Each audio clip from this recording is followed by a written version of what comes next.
What's up, everybody? I am Michelle, the clairsentient goddess, and I am here to talk about what it means to be an empath or HSP, a highly sensitive person that experiences heartbreak. This is something that I experienced recently, like 2, 3 months ago, and I feel that this is the best topic to talk about because it's very therapeutic for me. I came up with the name clairsentient goddess because I feel everything. I have always felt everything ever since I was young. You know how we get together and we gossip and we talk about each other? Well, if you do that to me and you pretty much in close proximity to me, I can feel what you said about me. The only thing is I'm not going to come to you and tell you what you said. You just learn to basically tuck your tail. You can come on, Travis. You basically just learn to live with it and don't. Besides, who wants to hear every single thing that had been said? And like I said, that's not the only ability that I have. Clairsentient goddess, that's just a cherry on the top, because I don't want to go through here and say every gift and ability that I have, and you shouldn't either. You don't want everybody to know everything about you. And I've always known that I am an empath because of how I handle things, how I process things. When I was young, if you raise your voice with me a certain way, a certain tone, I would cry. I was highly in tune with the way other people felt. Basically, if you're telling me a story, I can basically morph into your emotion. I absorb your emotion. I can absorb what you're saying and put myself in your shoes and feel exactly what you feel. So basically, I absorb other people's energy. I absorb what they're saying. And I've always been sensitive, and I learned that is my superpower. It is not a weakness. It is the best gift that God could ever bestow upon me. And I know they probably sound a little country, but so last year I got out of a 8-year relationship, and I healed. I processed my emotions. I went through the shadow work, the pros and cons of that relationship, basically to see what it is that I did wrong, so I can be a better person for the next person. I feel like that's very important when you get out of relationships, to take a break, to do the shadow work on yourself, to look at what worked and what did not work. And earlier this year, I healed from that. I got into, I started communicating with someone else because I felt that I was ready. And that was around my birthday in May. Everything went wonderful on my end, because when I interacted with this individual, I was 100% authentic, 100% genuine. As I stated, I don't play games. So that's pretty much what I thought. The guy that I was communicating with, I thought that's, the same. I thought it was the same energy. However, I have not been on social media in 13 years. I haven't I take that back. I'm always on YouTube, just scrolling, looking at stuff. But as far as Facebook, Snapchat, all that other stuff, I haven't been on any of that in 13 years. And that's basically so I can live my life. I know who I am. It's very important that you know who you are, And I'm so happy that I haven't been on it, because I realize I haven't missed anything. And I say all that to say that, I've been in that 8-year relationship, and then you get into another one and you see how much society has changed. You see how much women have evolved. You see how men have evolved. And I have learned that men of this generation, not all of them, not all, just some, the ones that like to play games, they want to be chased. They want you to chase them. They also want to do text relationships, which is something that I will not do. I'm not going to chase your ass, and I'm not going to text you all day. as a form of our relationship. But in all of that, of course, as you're getting to know someone, you kind of have grow feelings for that person, only to realize that the feeling is not mutual. And that's the part that hurts a empath. Because first of all, we're all loving and we all experience heartbreak. But heartbreak feels so much different for an empath. And I'm going to try my best to explain this feeling, this emotion, because I really need to get this out. Let's start with this picture. Okay, let's see. Don't worry about the little men over there. Let's see if I can. Yeah, like that. Okay. So as we all know, this picture is an iceberg.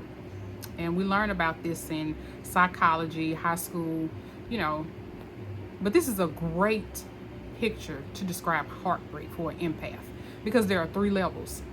The first level is like you on the boat and you done jumped off, not necessarily jumped off, somebody can push you off the boat and you just in the ocean. You already know you finna go down. You already know it's going down. It's over with, okay? The feeling is undescribable because you know what's getting ready to happen. Your ass getting ready to go in zombie mode. So you're basically in the water, looking for a lifeboat, looking for a life jacket. Ain't nothing there. You just waiting for fate to just drag you under, because your emotions can go off on the deep end. And for me, my emotions, I can go off on the deep end. And also, I would never go through these stages in front of someone. This is always personal. As I don't even know if I said it, but I have so much emotion, so much energy that it requires isolation. I prefer to be alone versus being around other people. This is where I recharge. I recharge basically when I'm alone. So on that first level, it hurts so bad. It hurts so bad. And this level lasts about probably a day, because you're realizing the shit about to go down.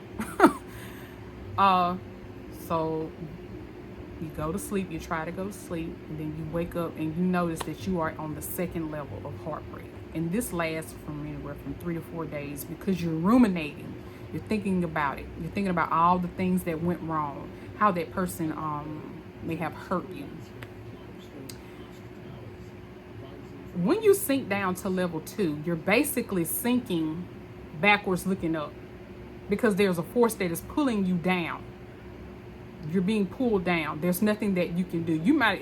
And on the first level, you've already accepted that this is going to happen. But in the second level, like I say, it hurts so bad, because those forces are pulling you down, and you're so sad and you're so angry, and you're trying to figure out why.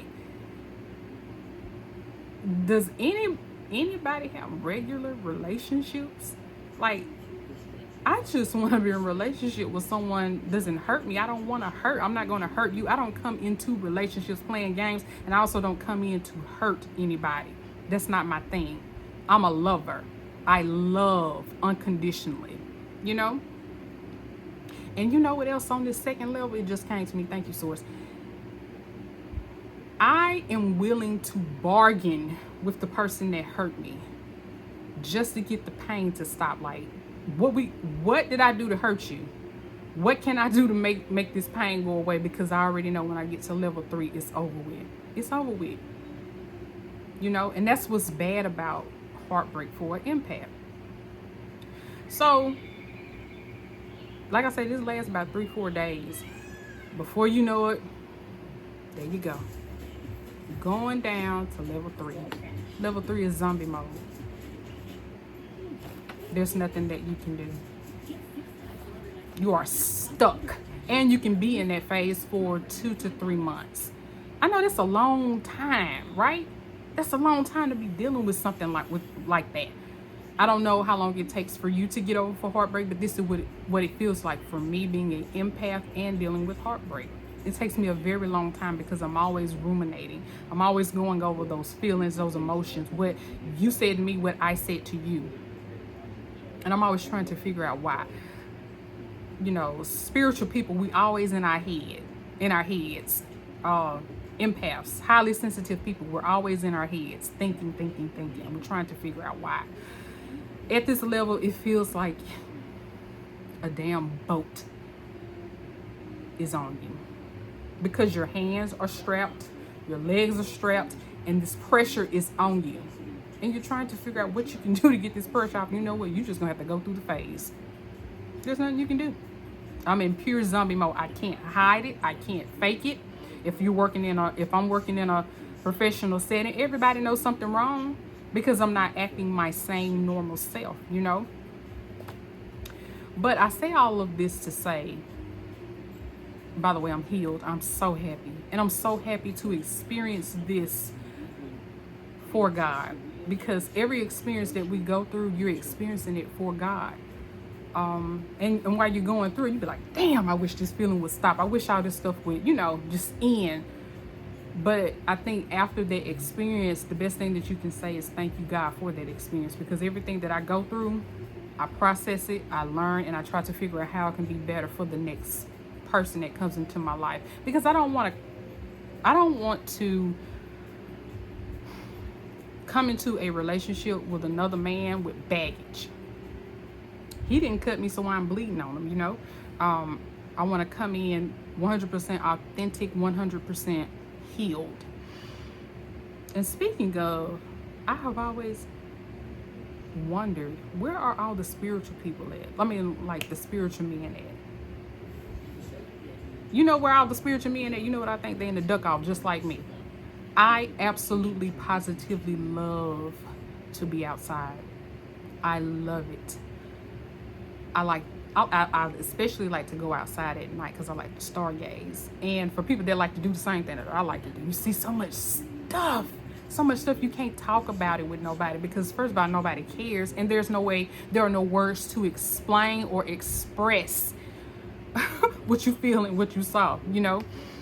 I just love being outside. I love being amongst the trees. I love giving them my energy.